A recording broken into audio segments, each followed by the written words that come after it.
और बहुत बहुत स्वागत है आपका हमारे YouTube चैनल एबीसी सोसाइटी में। और जैसा कि हमने आपको पहले बोला था कि हम लोग बहुत सारे लोग पूछते हैं कमर्शियल कब जाओगे, तो हमने स्टार्ट कर दिया है बायोफ्लक्स पे कमर्शियल जाना। और ये जो है टैंक देख सकते हैं, ये वाले टैंक ये 10,000 लीटर का कम से कम, ये उससे थोड़ी सी छोटी है, ये 10 बाई 10 ना होकर के 9 बाई 9 है। और इसके बाद लगातार ये तीसरी चौथी और 5 ये पूरा जो है 12 हम लोगों का टैंक से भरना है। जस्ट अभी स्टार्ट किए, 2 दिन हुआ है। आज मेसन लोग किसी कारण से नहीं रह पाया तो ऐसा हो गया है। तो कई साथी क्या सोचते हैं कि सीमेंटेड टैंक बनाना तो चाहते हैं लेकिन पीएच के भरने को डरते हैं। तो आप ध्यान दीजिए, हमने सीमेंट का टैंक बनाया है, प्लास्टर हमने नहीं किया है। और प्लास्टर ना करके हमने उसके ऊपर इसी बन डाल दिया है। और ये बहुत सस्ती है, 3,000 की है। 10 बाई 11 बाई 9 लेंगे तो 3,000 की पड़ रही है, ज़्यादा नहीं है। और सीमेंटेड टैंक बना दिए, 6 बाई जितना में करेंगे उतना में काम हो जाएगा। तो आप मुर्गा जाए लेके डबल कोडिंग सिला है, 6 बाई मारेंगे, फिर आप टाइम वेट करेंगे, पीएच को भी डरेंगे, तो वो सब डरने की टेंशन नहीं है। तो ये हमने कमर्शियल स्टार्ट कर दिया है। और आप तो जान ही नहीं कि ट्रेनिंग तो हम लोग 13 अप्रैल को रखे हैं। आप जब आएंगे तो मुलाकात और भी हो जाएगी, और उसमें और भी बहुत जो अपडेटेड जानकारियाँ हैं वो मिलती रहेंगी। छत्तीसगढ़ के बारे में आज बहुत अच्छा दिन था। ऐसे छत्तीसगढ़ से जो हम लोगों ने ट्रेनिंग ले गए थे, वेस्ट बंगाल से हैं, चाहे सचिन जी आए थे आज, और हमारे रिजवान अमीर खान जी, बस्तर से हमारे हेमराज बघेल जी एबीसी सोसाइटी के बस्तर के हेड है भाई, और वो भी आज आए हुए हैं देखने के लिए। डेली कम से कम 15 से 20 विजिटर हर दिन आते हैं। और हम लोग अब इसको बायोफ्लॉक को कॉन्ट्रैक्ट फार्मिंग भी हमने स्टार्ट कर दिया है कि अब कोई यदि इन्वेस्ट करना चाहता है अपने घर पे, बायोफ्लॉक लगाना चाहता है और उसे सब झंझट नहीं पालना है, तो उसके लिए भी हम लोग तैयारी कर रहे हैं कि हम उसके ही घर में जा करके छत्तीसगढ़ में फिलहाल ही कि हम बायोफ्लॉक का सेटअप डालें और जैसा कॉन्ट्रैक्ट फार्मिंग हम उनके साथ करने वाले हैं।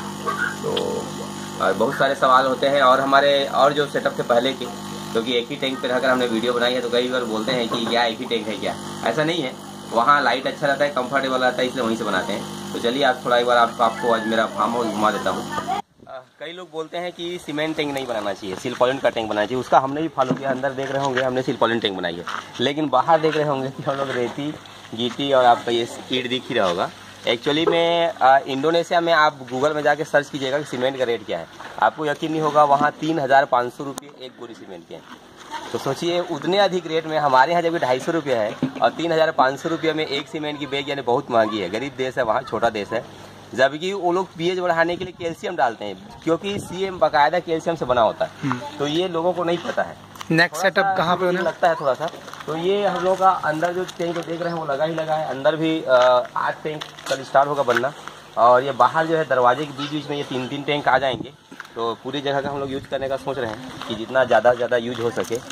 तो ये आप देख सकते हैं। और हमारे यहाँ एक्चुअली लाइट का जो प्रॉब्लम है वो अभी तक साल भर नहीं हुआ है। कई लोग बोलते हैं कि ज़्यादा टाइम तक लाइट गोल होने से प्रॉब्लम होती है। हम एक इन्वर्टर में 4 टैंक चला रहे हैं, जबकि हमारे यहाँ लगभग 5 घंटे जो है लाइट ऑफ रहता है।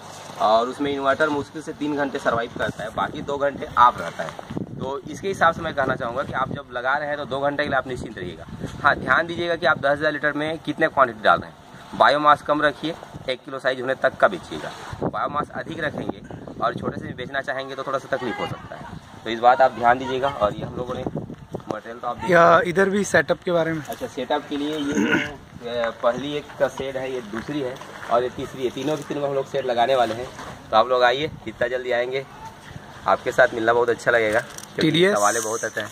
अच्छा, TDS पे एक बहुत सारा मसला है कि TDS पे हमारे कई साथी बात करते रहते हैं। चलिए मैं TDS आपको अंदर दिखाता हूँ। TDS को लेकर के बहुत सारे बोलते हैं कि TDS क्या है। एक्चुअली TDS उतना बड़ा मसला नहीं है, लेकिन बहुत बड़ा मसला है। वो ऐसा है क्योंकि उस बैक्टीरिया को प्रॉपरली काम करने के लिए एक प्रॉपर TDS की आवश्यकता होती है। क्योंकि मैंने पहले कहा कि हमने 2,000 के ऊपर करके देखी है। 2,000 के ऊपरी जो है मछलियों में मॉर्टेलिटी आती है, खास करके जब आप तिलापिया या IMC डालते हैं तो 2,000 से ऊपर का TDS वो बिल्कुल बर्दाश्त नहीं कर सकती। हाँ, मांगुर और पंगास की बात बोले तो अलग है। तो जो लोग ये मछलियाँ कर रहे हैं जो गिल्स से ज़्यादातर सांस लेती हैं, एक्स्ट्रा रेस्पिरेटरी ऑर्गन नहीं होते हैं जैसे मांगुर की तरह या सिंघी की तरह, तो वो लोग बिल्कुल ध्यान दें कि TDS को 2,000 से ऊपर ना जाने दें। अब इसका बेस्ट तरीका यह है कि TDS तो कम होता ही होता है। नमक आप डाल रहे हैं तो कम मात्रा डालिएगा एक बार। पर मैं इसका TDS मेरे टैंक का बता रहा हूँ, इसमें हमने तिलापिया छोड़ रखी है। और TDS इसका जब हाई होता है तो क्या नुकसान होता है मैं आपको बताने वाला हूँ। ठीक, मैं बाहर लाऊंगा, ला रहा हूँ सेट के बाहर ला रहा हूँ। ये थोड़ा बढ़ रहा है। मैं TDS आपको बताना चाह रहा हूँ, इसका TDS कितना। तो TDS का मसला इसलिए है क्योंकि कुछ इसमें बैक्टीरिया ऐसी होती हैं जो अच्छे TDS से बढ़िया काम करती है। ये TDS आपका कम जाएगा तो उस बैक्टीरिया की एक्टिविटी कम हो जाती है। दूसरी चीज़ एक और प्रॉब्लम आती है इनडोर और आउटडोर। आप ध्यान दीजिएगा कि आउटडोर जब होता है होटेल तो उसमें कुछ हरे टाइप के काई बनते हैं जो कि नाइट्रोजन को एब्जॉर्व करते हैं और कुछ फूड क्रिएट करते हैं। जबकि अपन इनडोर करते हैं तो उसका कलर आप देखेंगे भूरा कलर का होता है। जैसे ये पानी भी भूरा कलर का, ग्रेविश कलर का। तो ये भी एक मसला है। मैं तो सलाह यही रहेगा कि आप आउटडोर करें, ज़्यादा बेटर है क्योंकि बहुत अच्छा हुआ। हमारे यहाँ टेम्परेचर बहुत हाई है, इसलिए थोड़ा सोच सकते हैं कि ज़्यादा गर्मी हो तो उसमें आप कुछ उपाय कर सकते हैं। लेकिन मेरे ख्याल से ये अभी 692 यानी 700 TDS है यहाँ का। सॉरी, मैं थोड़ा सा दिखा ही दे रहा था। एक बार अंदर लाइए, ये TDS, सॉरी थोड़ा सा बढ़ रहा है TDS अभी। वो बढ़ेगा, होल्ड करके रखते ही मरता पानी फिर से। चलिए निकाल दीजिए। 700 समथिंग आया। हाँ 705 दिखा रहा है। ये बना है 699। तो ये 699 है, ये 699 है, यानी कि बढ़िया TDS है। 700 से ऊपर रखिए, 1300 के नीचे रखिए, ये बहुत अच्छा है। खासकर जब आप तेलापिया या गिल्स वाले मछलियाँ कर रहे हैं। तो कई लोग बोलते हैं TDS वाले मसले पे तीसरा बता दूं, कुछ लोग FCR को लेकर के बातें करते हैं कि मछली का खर्च कितना आएगा। तो आप ये समझिएगा कि पहली बार जब आप उत्पादन लेंगे तो आपका कुछ नहीं बचेगा। क्यों नहीं बचेगा उसका रीज़न समझिए कि ये जो सेटअप लगाएंगे इसका खर्च कॉस्टली है, बहुत ज़्यादा खर्च है। हम आज बात करेंगे फिंगरलिंग को छोड़ दें तो पर भी आपका लगभग 70,000 से ऊपर आपका खर्च पूरे सेटअप में आएगा। एक सेटअप में 10 लीटर लेंगे तो 70,000 पैसे को एक बार हार्वेस्टिंग करके आप नहीं वसूल सकते। उसके लिए आपको अगले फसल तक की वेट करना पड़ेगा।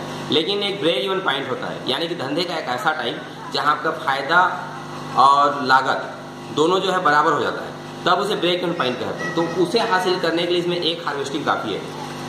तीसरी जो बड़ी चीज़ है कि कौन सा स्पीसीज डालें, ये भी एक बहुत बड़ा मसला है। तो शायद मेरे ख्याल से वीडियो लंबा हो रहा होगा, क्या स्पीसीज है डालनी चाहिए और हमने अभी तक जितने डाली है उस पर हमें क्या अनुभव मिला है, ये मैं आपको अगले वीडियो भी इसकी जानकारी देता हूँ। चलिए बहुत बहुत धन्यवाद। जय भीम, जय जवाहर।